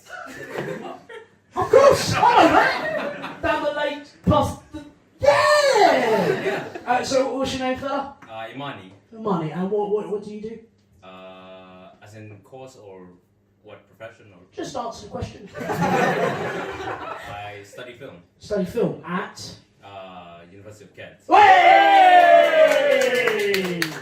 You could have answered that horrifically wrong, but you're all good. And what's your profession then? Because you made it sound like you had an actual job. Unemployed. Unemployed. Yeah. How's that a profession? I get to do a lot of stuff in my free time. Well, he has a point, doesn't he? No, wrong. What do you plan to do with your film degree? To make films. He's done you there. I mean, yes, there you go. And what kind of films do you plan on making? If you say long ones, I'm going to fucking... What, sorry? Drama films. Drama films. Yeah. Well, did I tell you I'm actually a drama student? I didn't know that. Well, now you do. I do all the dramas. Okay. Now, I have to admit, I told a bit of a porky pie earlier on. I said we had 2 first-timers here at the Stour tonight. But actually, our next acts, they've already had their first time, and I wasn't here, so... Mug. So we're going to make it sound just exciting, even though it's their second time. So are we ready for our next act? It's their second time on the Stour? Come on, Cadbury, let's hear those feet are stomping, hands are clapping, mouths are whooping, and welcome our next act to the stage. It's Beth!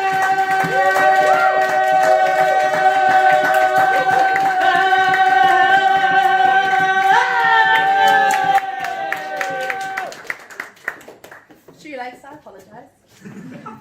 Yeah, Daniel, there's going to be plenty of things you're not going to be here for my first time for, so don't worry about it. Anyway.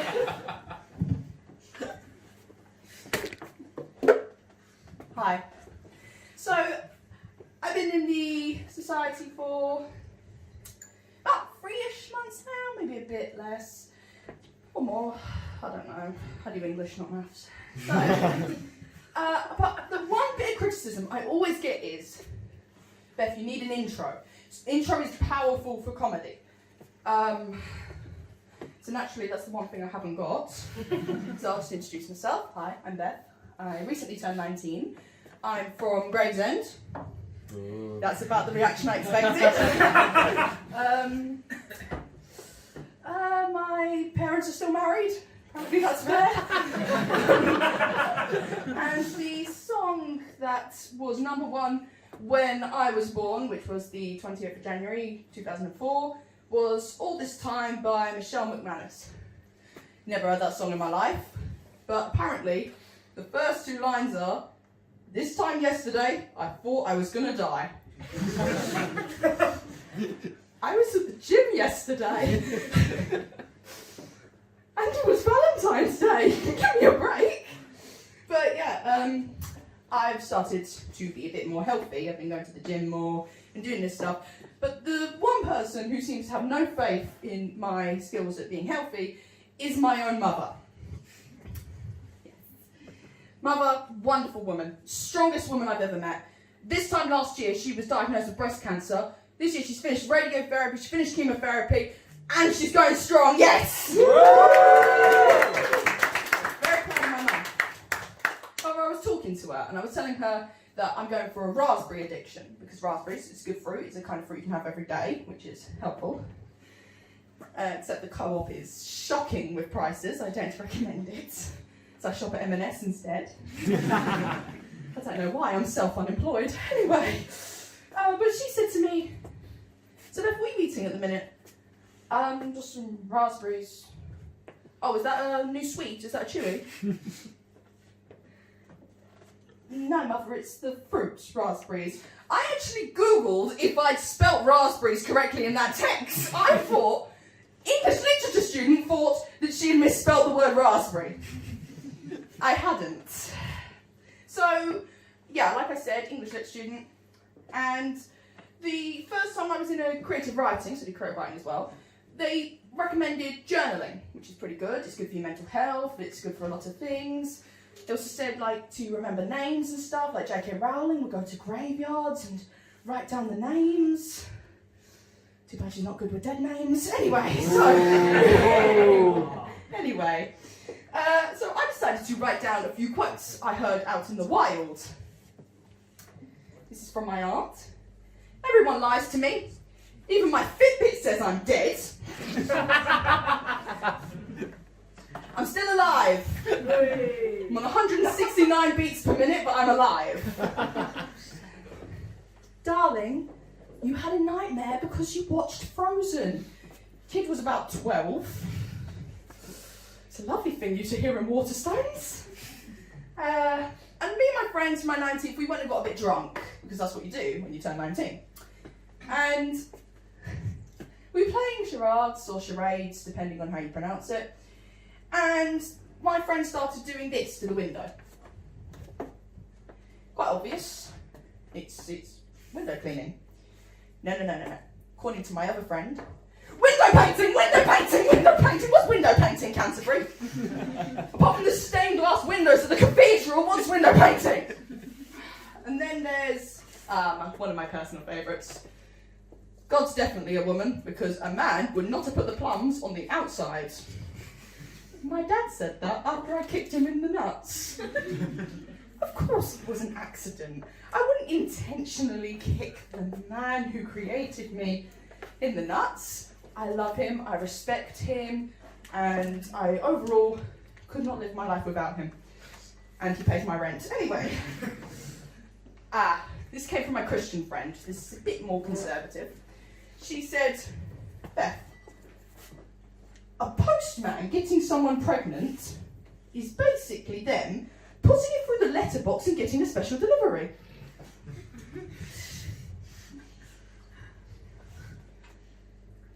This one is I heard a little while ago. I don't have context, so don't ask me for it. But apparently, somewhere in the world, everywhere you turn, it's 60-year-old men swinging their cocks around. Highly recommend it.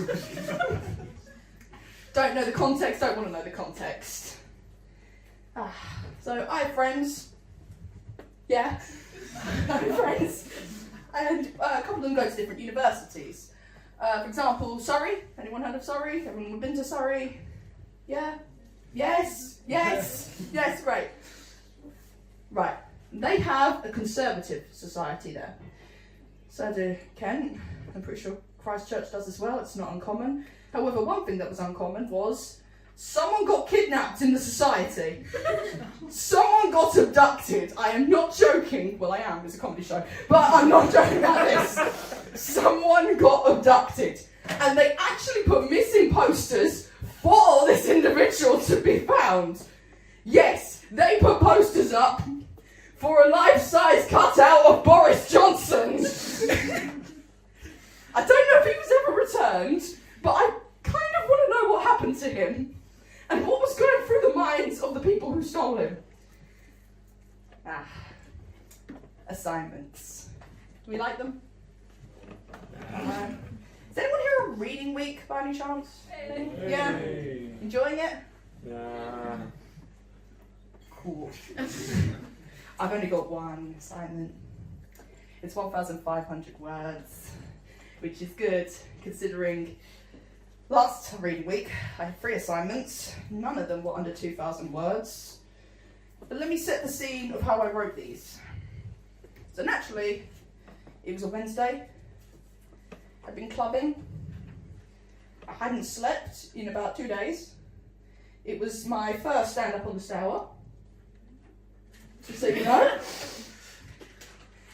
And yeah, I was a bit drunk.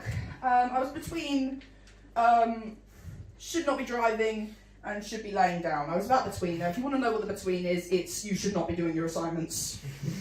And naturally, you know what? I was very nervous about reading them. I was a bit. I didn't know what grade I would get.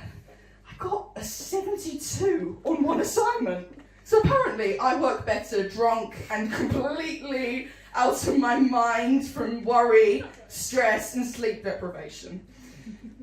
So naturally I'm going to be doing my next assignment under the same circumstances. Has anyone here ever been to Chessington by any chance? Anyone? I have.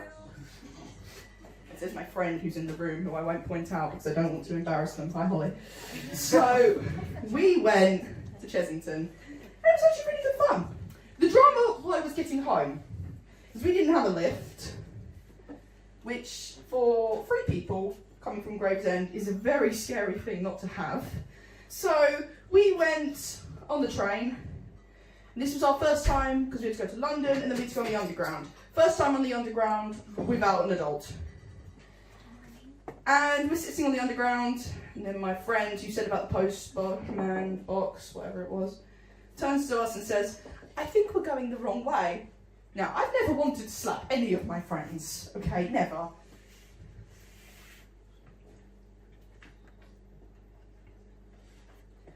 Okay, not every day, but I've never wanted to slap anyone more until that moment, but I didn't because I'm a good friend.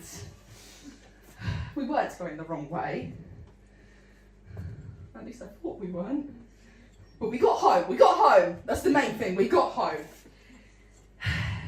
Lord knows how we're getting home tonight, I hope we're getting the bus, but if we are, and we end up in Herne Bay, I'm blaming my friends as usual. I would say you've been great, but you've been really quiet.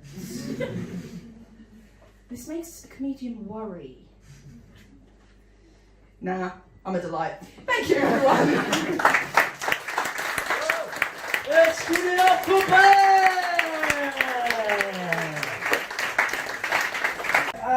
Our next two acts. Give me a cheer if you've got an animal. Whoa! Nice. What sort of animals we got? Shout them out to me. Cat. Cat. A brother. A brother. Tortoise. Tortoise. Anyone else got any animals in?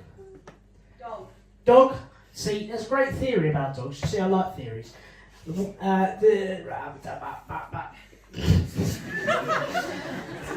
only had one Carlsberg, haven't I? No, the theory with dogs is the kind of dog you have says a lot about the owner.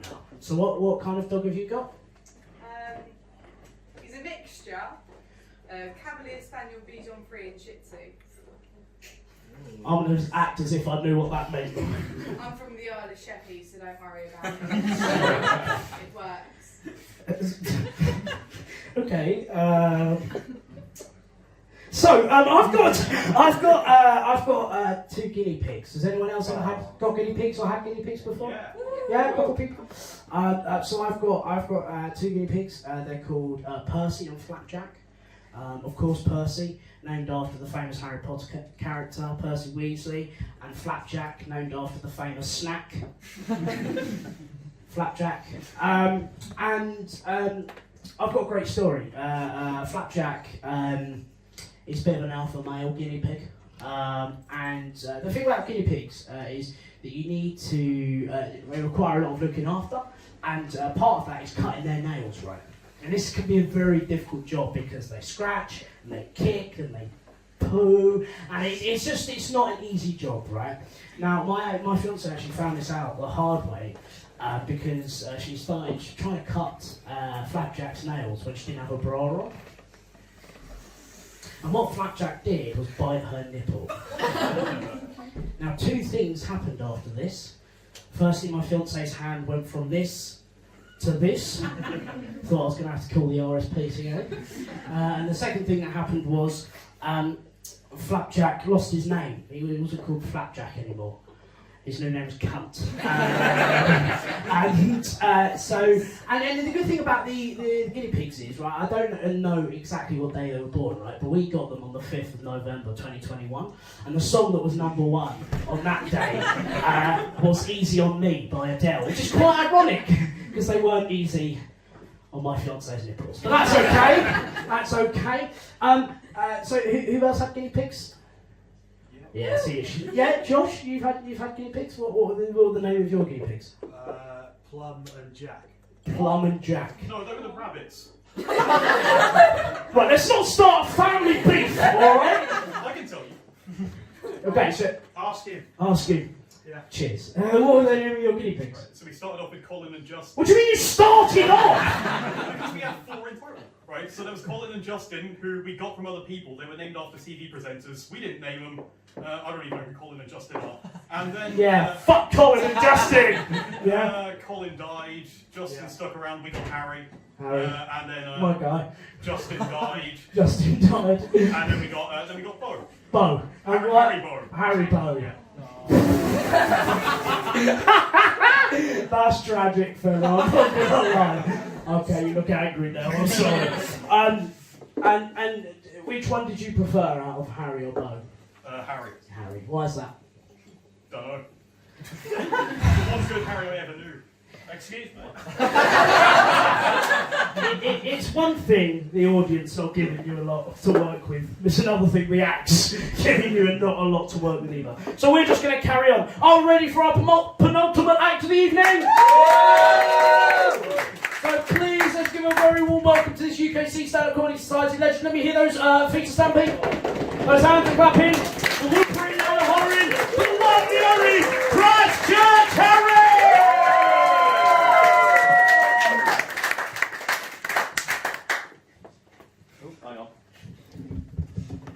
Hello. Good evening, Canterbury. How are we? Did everyone have a good Valentine's Day? No. Bit of a murmuring.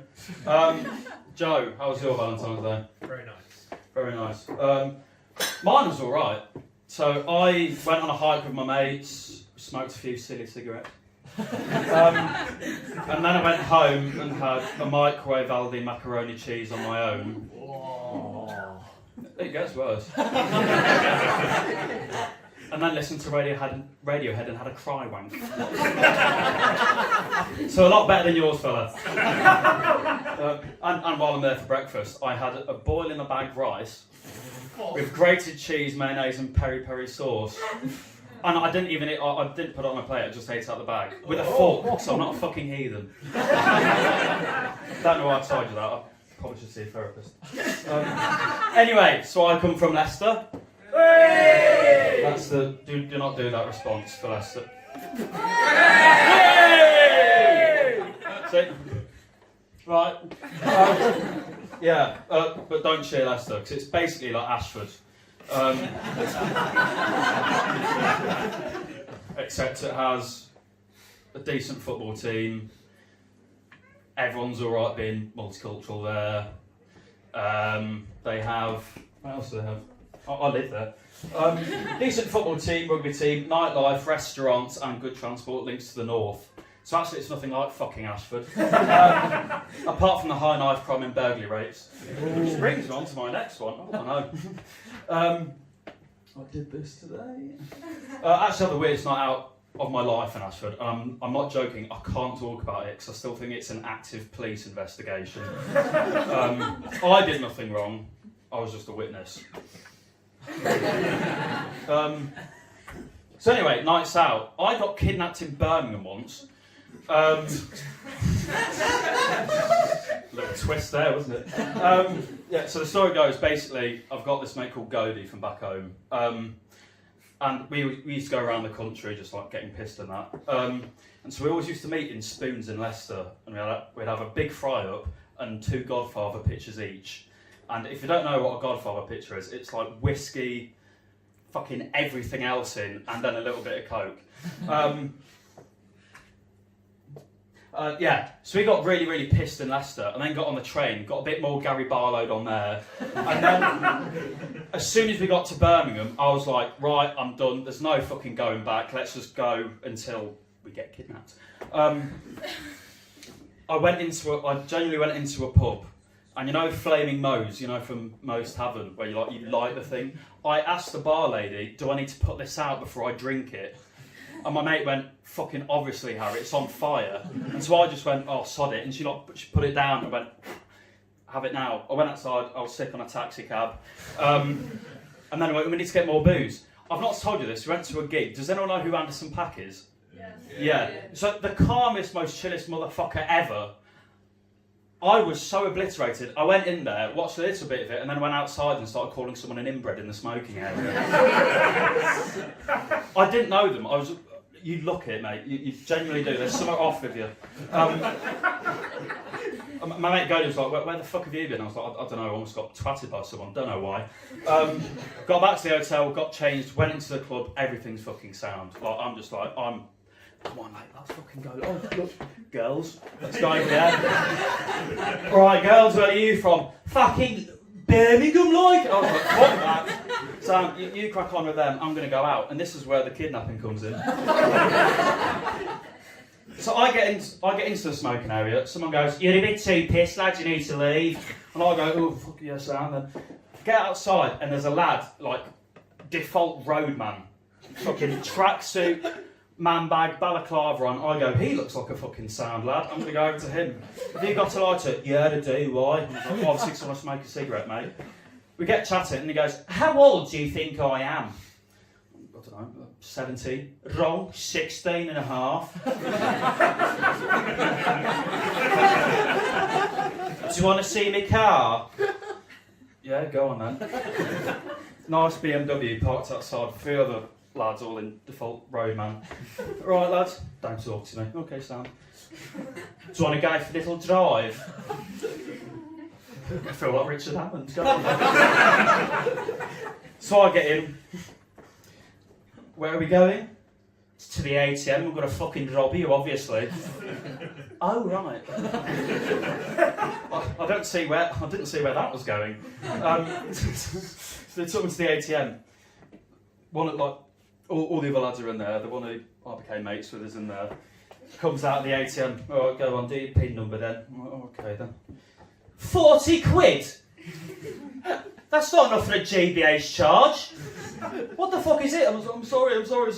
Made me take it out, pass it to him. I've no money left to get back to Leicester by this time, by the way. Fucking obliterated. And so I'm just stood there, like, you know when you're drunk and you kind of get to the realisation something's gone terribly fucking wrong? And I'm there, and the lads have drove off, didn't even give me a fucking lift back. Twats. And it sounds like a joke, but it really fucking isn't. An Australian walks up just before the lads left. I'm stood there. Oh, you're right. Oh, that's fucking Liverpool. Australia. You're right, mate. And I get a bit of nose powder on the side, do you? Yeah, them cunts. And I just ran off. Like, ran for my fucking life. Ended up back at the main street where my mates are with the girls from Birmingham. Harry, where the fuck have you been? I've been kidnapped. Fuck off. Oh, have you really? That's really strange, that. And they're all eating a kebab. You know, they don't know the fucking shit I've been through. It's not me meeting an Australian, being kidnapped. And I go, mate, I'm really drunk. I need to go back to the hotel. And he goes, oh yeah, all right then, but I'm cracking on with this fucking bird over here, mate. So I'll let you back in. We'll come in when we've finished with our kebabs and that. I go, you're right, sound. And I pass out. I'm absolutely fucking obliterated. Like that, doing ceiling patrol. Like that. And I hear my mate come in with this girl he's just met. And they're shagging, I think. I didn't really want to look. Halfway through, I hear this girl go, is your mate all right? And Godey's like really getting into it. And he goes, no, he will be okay. He never normally dies. Anyway, I've been Harry. Thank you. Good night.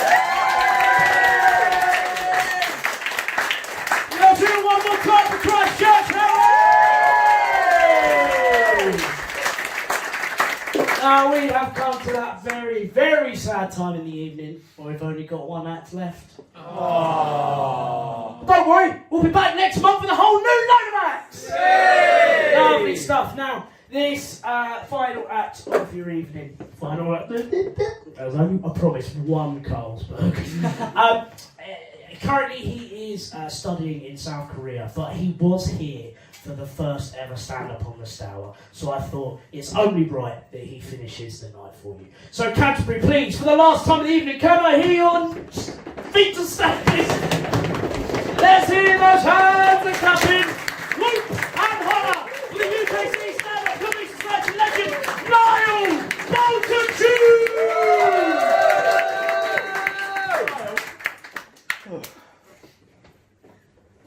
You know, I was meant to do the set last month, but it was cancelled because they were doing renovations here. So this might be really confusing. So I'm going to set the scene a little bit. Imagine, right? It's January 2023. And you're at the Mooring Cafe and Bar in Canterbury. Like, look out the window, there's a river, and let's have some beers and wine and shit. I hope you're all fully immersed in the setting I've created for you, so now I can get on with the set. So, as Daniel mentioned, I've been in South Korea. South Korea's been mental so far. Like, absolutely mental. I've got so many stories I can tell you. So many stories. But enough about that. Let me talk about The Sims 4. So what I like about The Sims 4, there's a lot of things I like, but one thing I like about it is that it does the conversation for me.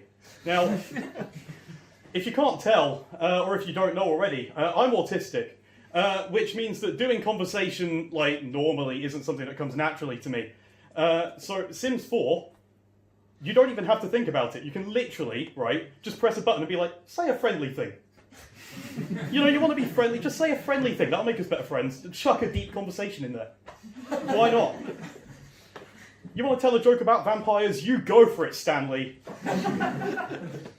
You know, I've been trying to think of jokes about vampires. You know, I just can't do it. But Stanley, you can just tell another one, like, whenever he wants. Like, I can't even think of a single joke about vampires, and you have these Sims coughing them up like there's no tomorrow. Coughing them up. Hey! That's the only one I got, I'm afraid. So anyway, being autistic, it means that I'm not that great at communicating. That means I'm not going to go and talk to any strangers after this set. But if you do want to go and talk to me, I won't turn you away. I'll probably just respond as though I've just started learning English through Duolingo. You'll go up to me and say something nice like, that was a terrible set, Niall, fuck off. To which I might respond with, wow, fox's milk. It might say something kind like, that set was so terrible, I wish someone would skin you alive. To which I might respond, this boy's yo-yo. So those are two phrases that I actually learned when I was trying to learn Korean on Duolingo. Do I remember what they were in Korean? No, because Duolingo is shit. It's nothing to do with me not putting in the work, despite what that stupid owl will tell you. So another thing I like about The Sims 4, right, is that if you want to apply for a job, it's so much easier. So in real life, you have to deal with the toils of capitalism. You have to know the right people. You have to be in the right place at the right time, unless you're born rich. But in The Sims 4, it's so much easier. You can just call up NASA and be like, beep, boop, bop. Hi, you got any jobs going? And they're like, yeah, sure, you'll start off as a cleaner, 11 simoleons an hour. And they're like, oh, fuck yeah. And then 2 weeks later, they're like, you know, you're a really good cleaner, you're doing such a good job. How'd you like to go to the moon? It's so much easier, let me tell you. So another thing about being autistic, right, is that neurotypicals, right, your method of communication, is anyone else autistic, by the way? Just so I know the people that I can actually get along with. Oh, there we go, we got a few. There we go, you're my only friends, everyone else can, No, I'm sorry, I'm marginalising the whole group, that's so horrible of me. Anyway, what was I saying? So, your method of communication is based on assuming shit. You communicate through subliminal messages. So basically, one of my friends told me the other day, right? No, she told me last month, that she went home, and then she asked, when's my brother coming back? And then they said, he's not giving you a lift anywhere. And people say, we're the ones that are shit at communicating. Right? It's like, if I call up one of my friends and I say, hi, do you mind if I come over? And then they're like, for fuck's sake, you're not turning my office into a tennis court.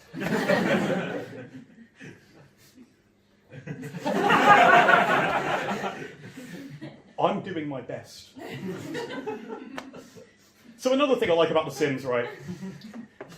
So, you know, dating, right? So in real life, right, you have to talk to someone, develop a connection, you know, spend time around them. No, in The Sims 4, right, you don't have to, all you do, you just start a fire in your house. You know, you're a terrible cook, you make tomato soup with pasta and sausages. And you somehow manage to start a fire, right? And you just get the firefighter over, you chat with them for a little bit, 2 hours later, they're pregnant, and you've eloped. It's that easy. Imagine if that happened in real life. The world would be babies galore. I'd be like, what is this, the 1950s? In other news, I got a new toothbrush. We all have toothbrushes, right? Yeah, well, you see, most toothbrushes brush your teeth, but this one brushes your teeth, you know what I'm saying? Yeah, you're all with me right now, yeah. Well, you see, one thing I'm very sensitive about is my gums, and I mean physically, not mentally. Meaning that I would brush way too vigorously with a rough toothbrush, like a chimney sweep. But, so it was getting too far, you know, it's like you're brushing, having a good time, but then bing, bang, boom, you brush too hard, out comes the red stuff. And I was done with that, so I got one of those toothbrushes. I don't know if you've seen the ads, they got like 1 million tiny super soft bristles. And let me tell you, this thing is so soft, it feels like you're putting a freshly conditioned guinea pig in your mouth. This toothbrush, when I brush my teeth with it, it feels like my tooths are being stroked by the gentle hand of a mother gorilla. This thing cleans my teeth so good that I have to set traps in my house to stop the teeth fairy from stealing them. I've only caught 3 teeth fairies so far. The rest are out there somewhere. This toothbrush is so soft, it's like those rugs or pillows in IKEA. You know the ones that you stroke and you're like, wow, that feels like real fur, but not like regular faux fur. The stuff that makes you think, this is just like a real animal. So you spend like 5, 10, 30 minutes just stroking this cushion, but then like you don't want to buy it yourself because you'll never appreciate owning it as much as you appreciate the memory of stroking it in IKEA. They're that soft. You're probably wondering now, what colour is your toothbrush? It's black. There's no punchline. That's the joke. It's actually not a joke now that I think about it. It's just a fact. So another thing I like about The Sims 4 is that it takes mere days to become an expert in any skill. And I don't mean just like you're pretty good at it. You're an expert, right? So you've never painted before in your entire life, but you've just bought an easel, right? 10 paintings later, it's officially labelled as a masterpiece. There's no argument. It is a masterpiece. Objectively, it is. Right? And is anyone else in here a student of the arts? Yeah. See, I'm a film student. Yeah. The cool arts. However, I've just realised, you know, I'm never going to be able to make a masterpiece as efficiently as Daryl, that fictional man I created. Like, he gets 10k for every painting. Whereas I made literally no money from the farm-based walrus slasher movie me and my friends made. You know, we just have to accept at some point that like we'll never be able to reach the unattainable standards that our Sims have set. And we'll never be able to create a masterpiece as wonderful and as soft as my toothbrush. Now, the thing is, did you really think that I was going to do this whole set without getting back at my brother? No. So, you see, Josh told a story about me stealing chocolates. Now, there was one factual inaccuracy there. I was not 9 years old. You thought I was 9 years old and I snuck downstairs. I was like, oh, I know, this is a brilliant idea. They'll never see through this. Sure, I was like 5. Anyway, so Josh, for the context, this story, he was 15. The story I'm about to tell you, he was 15 years old. So my dad, at his workplace, like one of his friends gave him this massive jar of Nutella. I don't know why he gave it to him. It was like, you know, about that big, you know, somewhere around there, that range. And so he comes home with this jar of Nutella, and we're all like, wow, that's so cool. That's so much Nutella. I hate Nutella now, but at the time, it was wonderful. So Josh, right, Josh decides, you know, I really like Nutella. I really like Nutella. So Josh has giant hands, for context. Josh has giant hands. I don't know if you noticed, but he has really big hands. And he decided that, like, he was going to have as much Nutella as he possibly could. So what's the best tool for that? Not a spoon, no, his giant hands.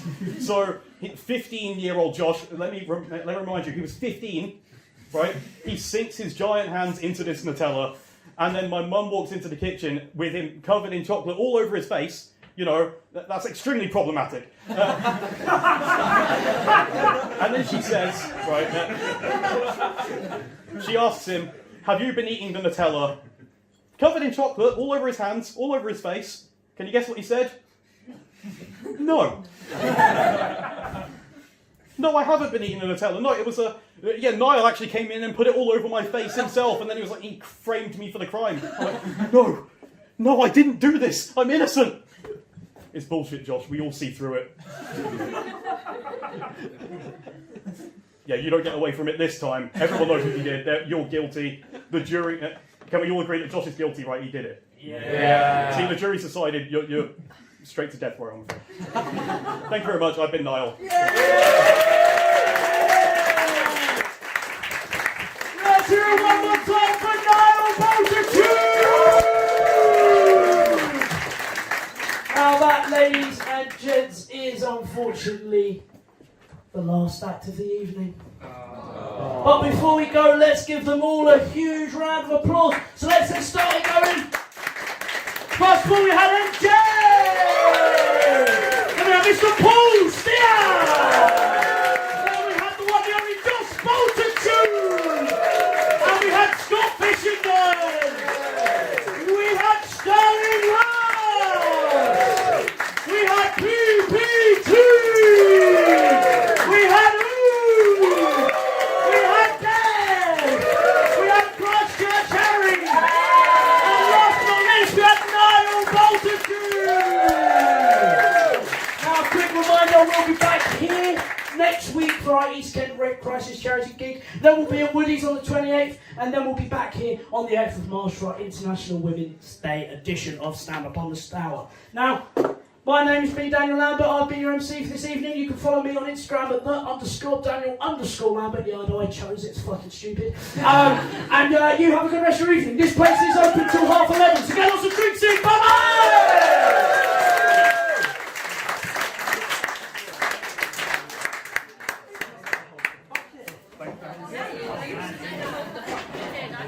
Graydon, you better be editing this very, very soon. I tell you what, if you don't upload this very soon, you will be killed.